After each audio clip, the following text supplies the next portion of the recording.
Cinema கம்ஃபர்ட்டா இருந்தது உங்களுக்கு வந்து வான்மதியிலேருந்து தான் இல்லையா? எஸ் எஸ் எஸ் அது வரைக்கும் ஒரு டயலமா இருந்துன்னே இருந்தது ஆ சினிமா. வெதர் எல்லாரோட செல்ல போகிறேன் வரேன். எங்கள் தாத்தாவுக்கு வந்து எங்கள் அப்பா லெட்டர் போட்டார். இந்த மாதிரி படம் பண்ணிட்டு இருக்கா அப்படின்ட்டு. அதில் என்ன இருக்குப்பா அந்த letter I have still like ம். ஜனக் ஜனக் பாயல் பாஜே சங்கராபரணம் அதெல்லாம் இருக்குல்லையா உங்களுக்கு ஓகேவா இந்த மாதிரி உங்கள் பேத்தி வந்து படத்தில் நடிச்சுட்டு இருக்கா அவர் நோன்னு சொல்லிடுவார் எல்லாம் கமிட் ஆனதுக்கப்புறம் சொன்னார் அவர் அப்பாவை நம்ம சொல்லணும் இல்லையா. ம். ஸோ அப்போ வந்து தாத்தா எனக்கு இங்கிலீஷில் லெட்டர் அனுப்பிச்சிருக்காரு எழுதி எனக்கு அனுப்பிச்சிடுவேன். when I was in Chennai இந்த மாதிரி என்னோட பிளெஸிங்ஸ் உனக்கு இருக்குமா கண்டிப்பாக நம்ம ஃபேமிலியில் யாருமே கிடையாது it's a very good profession நீ பண்ணு நான் என்னோட ஆசீர்வாதம் உனக்கு உண்டுன்ட்டு. ஸோ அப்போ நான் வந்து ஸோ டேடி ஃபேமிலி எல்லாமே சப்போர்ட் அதனால தான் நடிக்க முடிஞ்சது. நீங்கள் நடித்ததை பார்த்து அஜித் பாராட்டியிருக்காரா? வான்மதிலே because when we are doing scenes அந்த டைமில் எப்படின்னா சில சீன்ஸ் வந்து இந்த மாதிரி இருக்குது.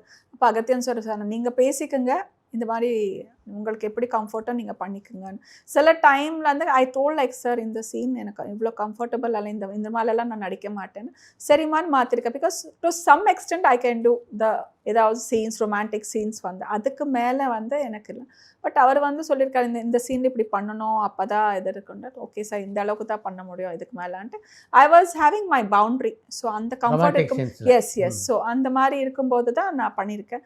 இந்த சீன் தேவைமா படத்துக்கு அனும்போது ஓகே சார் நடிப்பு தானே அப்படின்னு சொல்லிட்டு நாங்கள் will discuss and we will do. So dance அப்போ கூட வந்து சில மூமெண்ட்ஸ் எல்லாம் வராமல் அவங்களுக்கு இருக்கும்போது சரி பேசிட்டு இல்லை நீங்கள் இப்படி பண்ண. So it was like competition ஒரு ஹெல்தி காம்படிஷன். மனசுக்குள்ளே அவரோட நான் நல்லா பண்ணோம். அவர் ஒரு டேக் 2-4 டேக் நம்ம 4 டேக் எடுக்கும் நம்ம ஒரே டேக்கில் பண்ணோம். இந்த மாதிரி தான் இது தவிர வேறு எந்த because my director take okay பண்ணணும் அதுதான் நம்மளோட இது. நம்ம புக் பண்ணி நம்ம பண்ணியிருக்காருன்னா அதுக்கு வந்து நம்ம வேறு எந்த தாட்டே கிடையாது. So always I was whether I am looking good என்ன காஸ்ட்யூம் நல்லா இருக்கா நான் நல்லா ஆக்ட் பண்ணுறேன்னா நல்லா டைலாக் சொல்கிறேன்னா அவங்களோட நல்லா சொன்னோம் நான் டேக் வாங்கக்கூடாது இந்த மாதிரி தான் ஐ வாஸ் தேர்.